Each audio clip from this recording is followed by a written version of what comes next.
আসসালামু আলাইকুম এভরিওয়ান। ইউরোপে উচ্চশিক্ষা এবং স্কলারশিপ নিয়ে নতুন ভিডিওতে আপনাদের সকলকে স্বাগতম জানাচ্ছি। আমি আহসান সানি। আপনারা অনেকেই জানতে চেয়েছেন স্পেনের বিভিন্ন ইউনিভার্সিটিগুলোতে আবেদন প্রসিডিউর নিয়ে একটি কন্টেন্ট দেওয়ার জন্য। সো আজকের ভিডিওটা আপনাদের জন্য। আজকের ভিডিওতে আমরা দেখব ইউনিভার্সিটি অটোনোমা দি বার্সেলোনাতে অ্যাপ্লিকেশনের প্রসিডিউর। আমি একটি অ্যাপ্লিকেশন স্টেপ বাই স্টেপ দেখাবো এবং আশা করি এই অ্যাপ্লিকেশন প্রসিডিউরটি আপনাদের অনেক কাজে আসবে। সো আপনারা user ID and password open করার পর এরকম একটি পোর্টালে চলে আসবেন। এটি হচ্ছে অ্যাপ্লিকেশন পোর্টাল এবং এখানে আমি আমার ইউজার আইডি এবং পাসওয়ার্ডটি দিয়ে দিচ্ছি। ইউজার আইডি এবং পাসওয়ার্ড দেওয়ার পর আমি এন্টার করছি এবং এন্টার করার পর আমি একটি প্ল্যাটফর্মে চলে আসছি। সো প্রথমে হচ্ছে নিউ প্রি রেজিস্ট্রেশন অর্থাৎ একটি প্রি এনরোলমেন্ট ক্রিয়েট করতে হবে। সো এখান থেকে প্রথমে স্টার্ট বাটনে ক্লিক করলাম। স্টার্ট বাটনে ক্লিক করার পরে স্টাডি অপশনটা আসলো এবং আমি এখান থেকে আমার মাস্টার্স প্রোগ্রামটি সিলেক্ট করলাম, যে মাস্টার্স প্রোগ্রামে অ্যাপ্লাই করছি। এটা সিলেক্ট করার পরে আমি এখানে জাস্ট আমার ব্যাচেলর ডিগ্রির এখানে কমেন্টস লিখতে বলেছে, আপনি চাইলে কমেন্টস লিখতে পারেন। এরপর হচ্ছে আপনি স্কলারশিপে অ্যাপ্লাই করতে চান কিনা, তারা আস্ক করেছে ইউনিভার্সিটি বেস স্কলারশিপ, আমি লিখেছি হ্যাঁ চাই। দেন আমি নেক্সট বাটনে ক্লিক করছি। এরপর হচ্ছে পার্সোনাল ডিটেলস, এখানে আপনি আপনার সব পার্সোনাল ডিটেলস গুলো ফিল আপ করবেন এবং আপনার কান্ট্রি অ্যাড্রেস, এখানে বর্তমানে যে অ্যাড্রেসে আছেন তার ডিটেলস ফিল আপ করবেন এবং বার্থ ডেট অলরেডি আপডেটেড হবে, যেহেতু আমরা অ্যাকাউন্ট ওপেন করার সময় এই ইনফরমেশনগুলো দিয়েছিলাম শুধুমাত্র কারেন্ট রেসিডেন্স অর অ্যাড্রেস ছাড়া। এরপরে এখানে একটি অ্যাকসেপ্ট বাটনে ক্লিক করবেন। এরপর নেক্সটে যাব আমরা এবং এরপর হচ্ছে প্রিভিয়াস স্টাডিজের জন্য ইউনিভার্সিটি অফ অরিজিন সিলেক্ট করতে হবে। আমরা এখানে ইউনিভার্সিটি অফ অরিজিন সার্চ করব। এখানে আমি বাংলাদেশ লিখলাম, বাংলাদেশ সিলেক্ট করলাম। দেন হচ্ছে আমি সার্চ বাটনে ক্লিক করলাম। সার্চ বাটনে ক্লিক করলে এখানে আমাকে লিস্ট দেখাবে বাংলাদেশের ইউনিভার্সিটিগুলো। সো আমি এখান থেকে আমার ইউনিভার্সিটি লিস্ট থেকে আমি ইউনিভার্সিটি সিলেক্ট করে নিলাম। সো আমার অ্যাপ্লিকেন্টের ইউনিভার্সিটি হচ্ছে এটি। তো ইউনিভার্সিটি সিলেক্ট করা হয়ে গেল। এরপর হচ্ছে সেন্টার অফ ইউনিভার্সিটি, এটার কোনো প্রয়োজন নেই, নট রিকোয়ার্ড। দেন হচ্ছে studies program or degree obtained, bachelor of science in agriculture. Type of degree হচ্ছে ব্যাচেলর, 4 ইয়ার্সের একটি ব্যাচেলর ডিগ্রি ছিল। এখানে আমরা দেখতে পাচ্ছি ব্যাচেলর্স ডিগ্রি,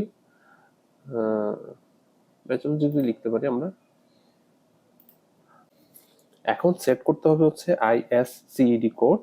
তো এই আইএসসিইডি কোডটি হচ্ছে আপনার সাবজেক্ট ব্যাকগ্রাউন্ড অনুযায়ী, অর্থাৎ আপনি যদি কম্পিউটার সায়েন্স থেকে পড়াশোনা করেন ওই রিলিভেন্ট যে কোডটি তারা এখানে প্রোভাইড করছে তা। এখন আমার অ্যাপ্লিকেন্ট হচ্ছে 0819, আমরা এখানে এগ্রিকালচার অ্যান্ড গার্ডেনিং, তো এই ব্যাকগ্রাউন্ডের সাথে ম্যাচ করেছে। তো আমি এটা সিলেক্ট করেছি। এরপর লাস্ট ইয়ার স্টাডিজ ছিল হচ্ছে 4 year degree or more to be completed, okay. Then হচ্ছে ডেট অফ ইস্যু, এটা কোনো প্রয়োজন নেই, আমি এখানে লাস্ট ইয়ারটা আমি এখানে সিলেক্ট করে দিচ্ছি। 2025-26 ওনার লাস্ট ইয়ার ছিল হচ্ছে, আমরা ডকুমেন্ট থেকে দেখে আসি, লাস্ট ইয়ার ছিল হচ্ছে 20-21 পর্যন্ত এবং এটা ছিল হচ্ছে 2020-21। সো এটা আমি সিলেক্ট করলাম। সিলেক্ট করার পরে নেক্সট বাটনে ক্লিক করলাম।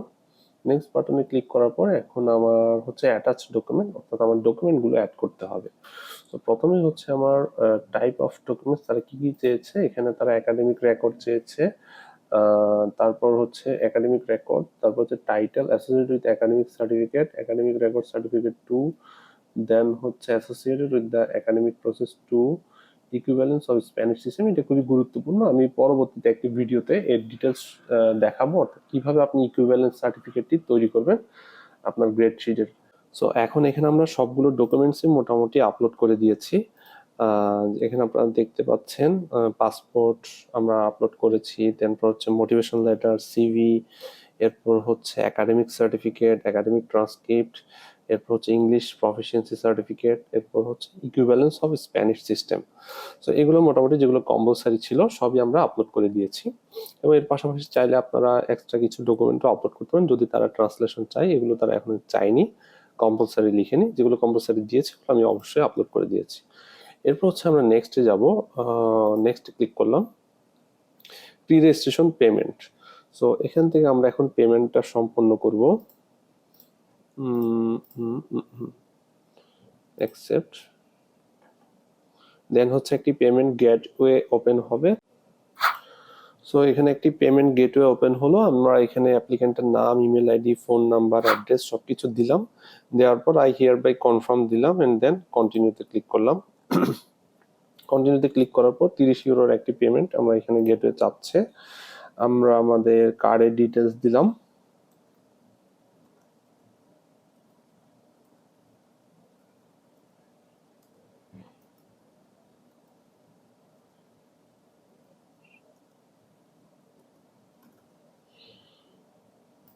সো এখানে আমি আমার কার্ডের ডিটেলস দিচ্ছি। সো পেমেন্টটি প্রায় কমপ্লিট হওয়ার দিকে।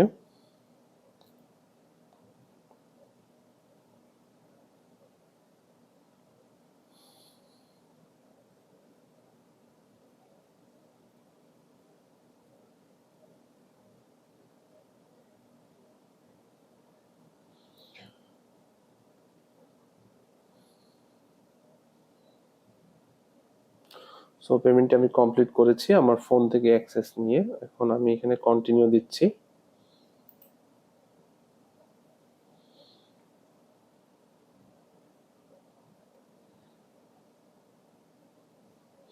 সো আমি এখন ভেরিফাই করছি সবকিছু ওকে আছে কিনা। আমি যা যা ইনফরমেশন ফিল আপ করেছি সবকিছু আবার রিচেক করে দেখছি। রিচেক করে দেখার পর মোটামুটি সবকিছু আমি স্যাটিসফাইড অ্যান্ড দেন নেক্সটে গেলাম। অ্যান্ড দেন ফাইনালি আমি অ্যাপ্লিকেশনটি সাবমিট করে দিব এবং অলরেডি সাবমিট হয়ে গিয়েছে। আমি এখানে জাস্ট অ্যাপ্লিকেশন প্রুফ হিসেবে অ্যাপ্লিকেশন ডকুমেন্ট আমি ডাউনলোড করে নিব। তো এখান থেকে আমি চাইলে এটা ডাউনলোড করে রেখে দিতে পারি, অথবা আমি ইমেল করলেও তারা আমাকে ইমেলে একটি কপি পাঠিয়ে দেবে। সো পেমেন্ট প্রুফেরও একটা কপি আমরা চাইলে এখান থেকে নিয়ে নিতে পারি।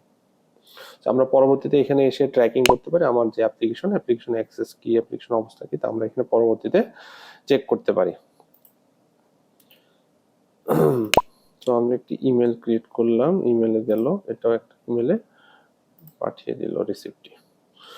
সো এই ছিল হচ্ছে ইউনিভার্সিটি অটোনোমা দি বার্সেলোনাতে অ্যাপ্লিকেশন প্রসেস। আমি পরবর্তীতে আরো ডিটেলস অন্যান্য প্রসিডিউরগুলো দেখানোর চেষ্টা করব। সো আশা করি আজকের অ্যাপ্লিকেশনটি আপনাদের অনেক কাজে এসছে। দেখা হবে পরবর্তীতে অন্য কোনো নতুন ভিডিওতে নতুন কোনো টপিক নিয়ে। ততদিন পর্যন্ত ভালো থাকবেন, সুস্থ থাকবেন। আল্লাহ হাফেজ।